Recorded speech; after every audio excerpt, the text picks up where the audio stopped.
I'll always tell it like it is, that's the bottom line. If you just living to exist, you on borrowed time. Don't ever let them take your soul, no, no, no. Don't ever let them take your soul, no, no, no. I'll always tell it like it is, that's the bottom line. If you just living to exist, you on borrowed time. Don't ever let them take your soul, no, no, no. Don't ever let them take your soul, no, no, no. That's the bottom line. That's the bottom line. Yeah, that's the bottom. That's the bottom line. That's the bottom. Bottom line. I changed my life for the better. So I go home, and a couple of days before that, I had my plan in line. I took out the Haynes directory, okay? And the Haynes directory back then was like what computers are now. There's a list of all the people with listed phone numbers. Big, thick book. I draw a circle. I get a little circumference out, and I put it down, and I draw a circle, a radius, I don't know, maybe a half a mile where my son was killed in a circle. And I plan on calling every one of them that's in a thing. And I do start calling. I immediately go home after I go to my son's grave, September 1st, my mother's birthday. I go home and I start calling. And there's a lot of people in there don't even have phones. A lot of people have phones, but they're not registered or whatever. They're private. Right. But there are maybe a third of the people, half of the people actually have phones. Of course, when you call them, you might get the kid, they might not be home, whatnot.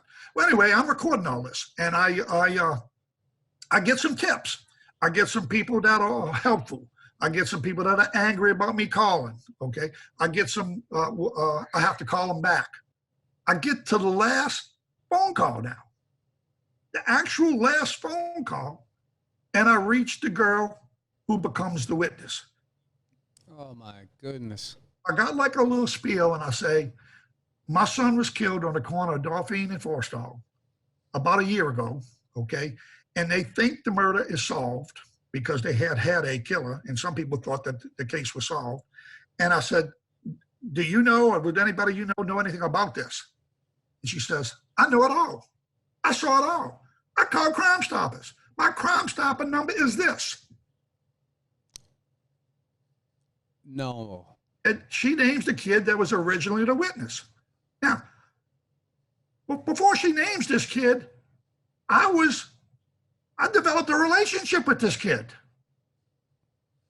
This kid was helping me solve the murder. I put him in my car.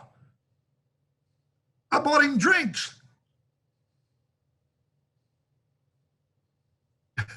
It's unreal. It really is. Unbelievable, Dan. I know. So any of that, oh, I find out he's the killer. Let me tell you that that's another emotional thing I go through. It's crazy, but I'm not only disappointed that he's the killer, I'm disappointed he lied to me. He betrayed me. It's a crazy emotional thing, but I am going to say this about the killer. Okay. He says it was by sort of an accident and that he was in a bad way. He also was only 15 years of age, okay? His father was in jail, his mother's in jail, typical stories with his grandmother. The only success in his neighborhood is the kid that sells drugs and can buy good tennis shoes or something. Right. So I'm not excusing him anyway. He took a life away, okay? But I'm glad I didn't kill him. Okay, and when I go to jail 10 years later and me and my wife meet with him, he apologizes and tries to explain what happened. And he also says, and I want to thank you, Mr. Danny. He calls me Mr. Danny. And I said, well, for what? He says, for saving my life. And I say, it wasn't me that saved your life. It was my son. It was a moment that if you saw this, it's just freaky.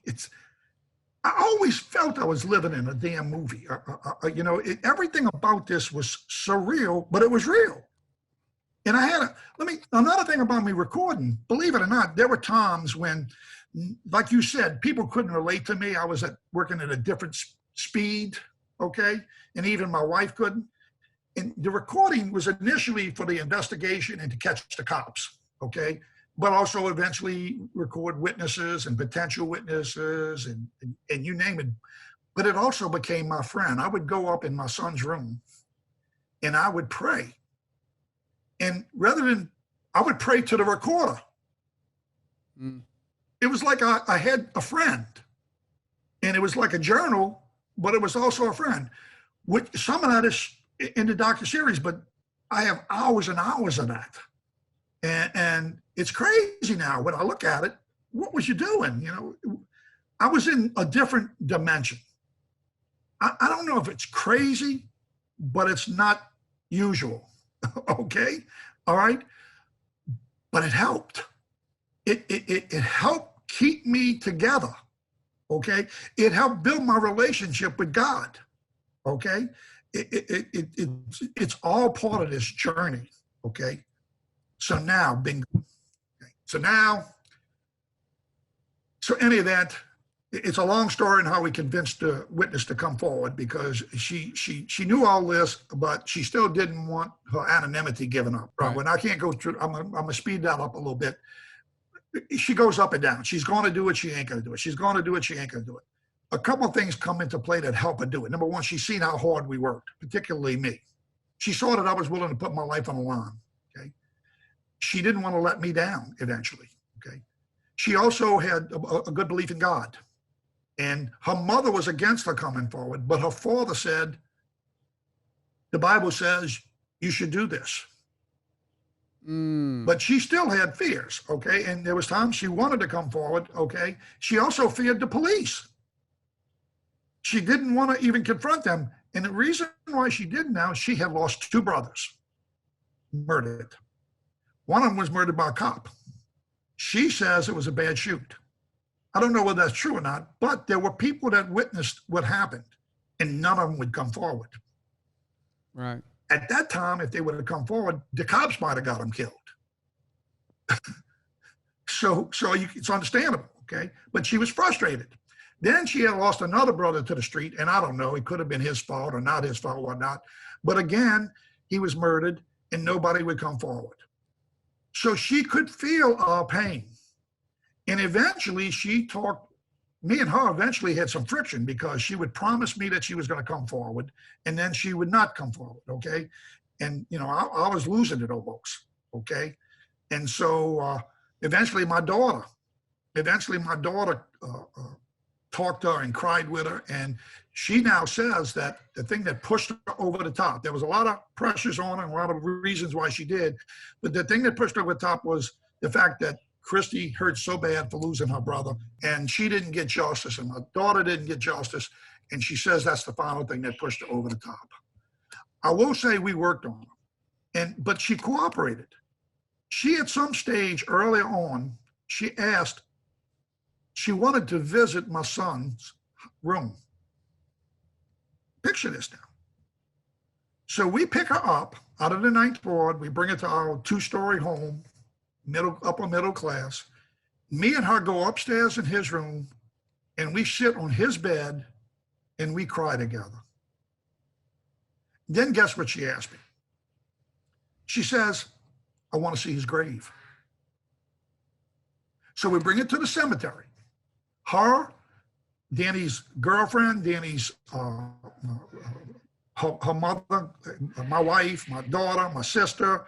We had about eight people, I believe, there. Okay. We go to the gravesite, and Shane's the witness's name. Okay. And Shane promises that she's going to come forward at some stage if she has to. Okay. And therein was the conflict. When she made that commitment at his grave, I felt like she had to do it. Okay. And then it became a struggle. I feared for her life too. Okay. But I just felt like it was the right thing to do.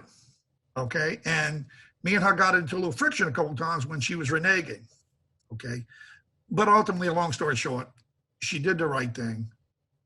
And she was reneging out of fear for her life. Oh, definitely. No, definitely. Now, I will tell you, it's another story. I can't go into the great details of it because so many stories. But I will tell you this thing. She felt some fear in the neighborhood that they had figured out she was the witness. Okay? And there was a drug dealer in there who was the boss of the little kid that killed my son. He was like a runner, okay? Yeah. And I had figured out this whole freaking network just about, okay? By this time, I know who deals in what, who runs, you know. It's crazy. I know the whole layout, okay? And so she fears that this guy she says he's putting the bird dog out. So basically, long story short, and it's a longer story than this, I go threaten a drug dealer. I basically tell him that if he doesn't back off and give up the kid, okay, right, then I'm gonna kill him. And if I don't kill you, I'll run a full-page ad spelling out your business. I'll put your ass out of business. So you went into the 9th Ward and had this conversation with this guy? Wow. And that's a separate story. Maybe we'll do another part on that, just on that story, because that is a story on how that took place. And there's a little miracle that takes place in there on how I was successful with that. Now, to be quite honest with you, she says that he backed off after that, and she came forward shortly after that. So it seems like they directly related. But I think what actually happened is she found out what I did, and then she started fearing for me. It was a crazy dynamic that was going on. Yeah. I was fearing for her, she was fearing for me, and people were starting to tell her he's losing it. And I even told her, look, you know, I even told her I am losing it, and I don't want to expose you, but I don't know what's going to happen. This has got to get solved. So I was putting a lot of pressure, and then my daughter seems to got to her on the emotional side, and all the factors came in, and she stepped forward. Okay. Yeah. I wonder, Dan, so a lot of the folks that we're talking about are living in these extremely difficult circumstances and growing up without dads and sort of being raised in this environment where all of this negative stuff is happening, but people are just trying to survive. I wonder if there wasn't a sense of, I'm not even sure what the right word is, but almost like, man, if I had a dad that was willing to go through all these things for me, what would my life have been? What would, did you feel any of that? Look, I hope people pick up on that, and I hope people in the neighborhoods pick up on that. And I will tell you this, Jeffrey, the killer, has sort of picked up on that. Yeah. He wound up being proud of me, in a sense. Yeah. For what I did. It's a really strange situation, okay? I'm sure he sort of angry I put him away, but it also saved his life, okay? And I did all the Christian things about forgiving him, and I think I have. My wife's had a little more difficulty with that. But I am a little sad to tell you that he served only 13 and a half years. We had to cut a deal. The case was so pathetically weak other than this very strong witness, okay? Right. The police had screwed up so bad, we lucky we got anything. We took a deal because if we'd have went to trial, who knows, he might have walked free. I couldn't handle that, okay? Mm-hmm. So we took a deal. He served 13 and a half years, okay? And I tried to wish him the best. We met him in 10 years. He apologized. We kind of made peace with him. I tried to do the Christian thing and forgive. I think I did, or at least I didn't hate him anymore, okay? Mm-hmm. And then all of a sudden, since this docuseries, and he participated in the docuseries. It's remarkable that all these people would participate in this thing, okay? The actual people, the killer, the witness, all of them participated. That's a miracle, okay? And so any of that, he has been arrested again. He's back in jail. He had a period of about 4 years where he looked like, and I kind of tried to keep a little tab on him a little bit, okay? And he got rearrested again with drugs and a gun. And he was a convicted felon with possession of a gun. And he got 5 years. I think he's got to serve a minimum of about 3, but he could serve 5. And that's been difficult for me because whereas I had sort of forgiven him and now I'm quite frustrated. It's almost like, maybe we did something good with this kid. And if his life turns out okay, then that's another little positive aspect of this story. Right. But you gotta, in life, right? this in sort of the corrections department and the recidivism rate, and somebody grows up in that world and has healing, and is able to find forgiveness and make this connection, and even that, but then they come out and they go right back into that same environment, right? And now they're a convicted felon trying to find a job, trying to, and I'm not making excuses for anybody, right? I'm just, it's a thing. Yeah, our country is filled with young men in prison, and because I was in that cycle myself, and look, I still have some compassion and some empathy for him. Sure. I'm having difficulty right now with total forgiveness. Okay, maybe by the time he gets out again, maybe. Look. You know what I'd love to do with the kid? I'd love to tour the country with the kid. Yeah. I wouldn't mind that. I really wouldn't. I'd like him to tell his story and add to the story. Okay, I had one time had a little dream with that. I thought it might actually become a reality. Okay. Let me say one thing. Nothing's too big for God. Well, I told a story to my friend who's a St. Bernard policeman, a friend cop, and I don't want my story to paint all cops as bad cops. They have a tough job, and most of them do a great job. I just had a really horrible experience, and what hurt me more than anything else is not what they did to me. I developed a pretty tough skin, okay? But they hurt my wife, okay? And they hurt my son, okay? And so, and in a sense, they would have hurt the killer because he'd be dead if he'd have stayed on the street. So I tried to explain to my friend how bad I feel about them. And I said, basically, if you take a room and you tie those two bad cops that's in the picture, you tie them to a chair, okay? And then you put my son's killer and you tied him to a chair, okay?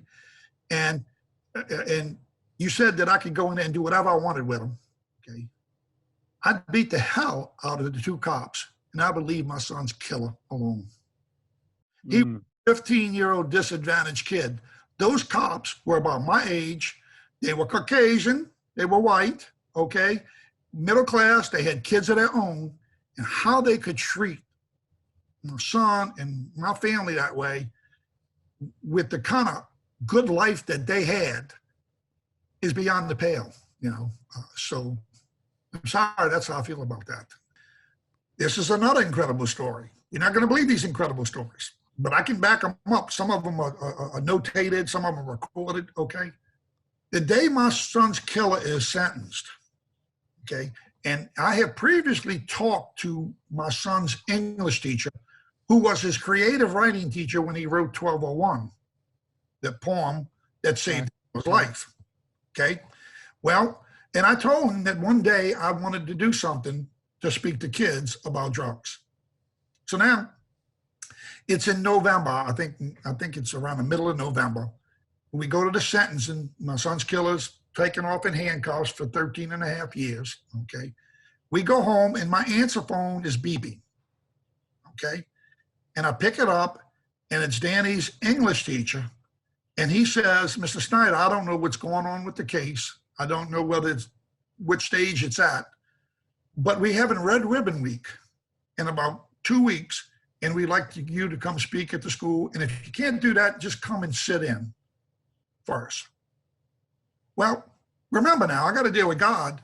I'm going to go on a mission. So this is like an opportunity. And if you think about it now, how does this occur on the day of his sentencing that I get to do this? Okay. Bingo.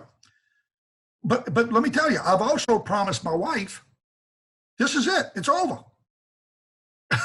Okay. At least I'm going to take a break. Now, no, I am going to go on a mission. And my mission is going to not investigating anymore.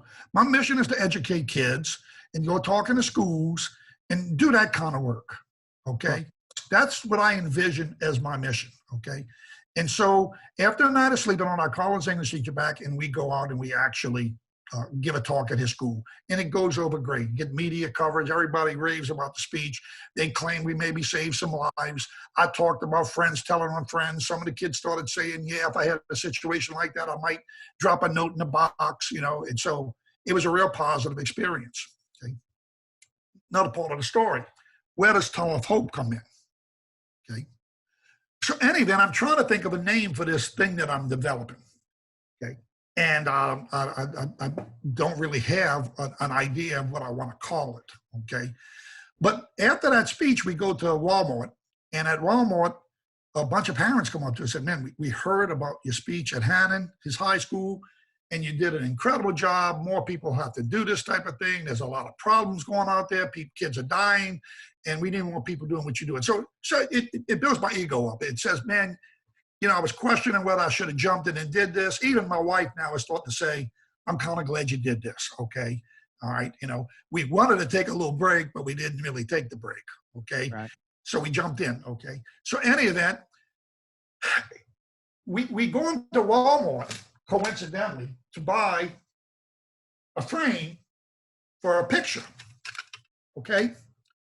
Now, in this picture is the last picture that my son at Christmas. It's him and his girlfriend. It's my wife, myself, and his sister. And in the background is a hotel we have down. It used to be the Roosevelt, okay? And it is the Roosevelt, okay? And for Christmas, they decorated with a big halo of lights. So if you notice, there's kind of a halo above. Mm-hmm. Now, you can see it. Now look at the frame she picks out. I don't know if you know this. Again. Okay. So she picks this frame up. Yeah. Look at this. And it's just like one person can make a difference. Anything is possible with God. Okay. Imagine the possibilities, one step at a time. If you can imagine it, you can make it happen. You can do it. Imagine peace. She picked it up because of my son and it said peace and whatnot. Okay. But right. So any of that, my head is like steaming again now on what I'm trying to do here. The next day, I go to work. And when I go to work, I drive through this. Wow. Okay. It's a tunnel of trees in our parish. And it's peaceful. And every time I go through there, I pray. Okay? And I look at it and I say, Tunnel of Hope. And I got a name. Okay. Now I go back to the drugstore though. Now, I had been seeing some of this people coming in with these opiate prescriptions. I just had too much on my plate. I had too much on my plate to dig in. Okay. I had to solve my son's murder. I was supposed to take a break. I want to go talk to kids in the school. Am I going to start another investigation? Okay, I promised my wife I wasn't going to do it. That was not part of my bargain with God. My God was going on a mission to educate kids, okay? But I start seeing these kids coming in, and they seem to be around the age of my son. And they got these high-powered OxyContin prescriptions. And I start looking at the death notices, undetermined causes. Of course, I found out they died of OxyContin. They died of opiates, okay? I start going to the funerals. And all of a sudden it says, what is the most important thing to do? Educate at the schools or stop this doctor who was the biggest thing in our area, okay? And really, she was pretty big in a number of states in the area, okay? She was one of the queens, okay? And so I start thinking I want to do it, but I don't quite. I struggle with this, and when I talk to my wife about it, she says, oh, please don't do this, okay? Talk to the cops, report her or something like that, but don't get deeply involved. So we finally take the break. It's January now. My son's case is solved in November. I give a speech in his high school, I think in December, and now we're in January. The Saints win a playoff game. There's going to be a game in Minnesota. We take a break as a family. We drive all the way there, 24 hours. We want to see snow. We hoping that the Saints are going to win the ball game, okay? We do a good deed. We got a good friend named Debbie. Debbie's in the Docuseries, by the way, okay? And she's got a son in Chicago that's got jaw cancer, and it's pretty serious. So she tags along. We drop her off in Chicago. We leave and we go to Minnesota, and we watch the Vikings beat the crap out of the Saints. Okay. So anyway, now we go back to Chicago. We have a one night with her son, okay, and then she jumps in the car, and then we start heading back. I think we stopped at a little motel or something and spent the night. We get up early in the morning. We're going to drive the rest of the way home, okay? And any event, while we ride, my wife and my daughter sleep in the back, and this girl, Debbie, sitting next to me in the driver's seat, in the passenger seat. And I'm telling her about this doctor.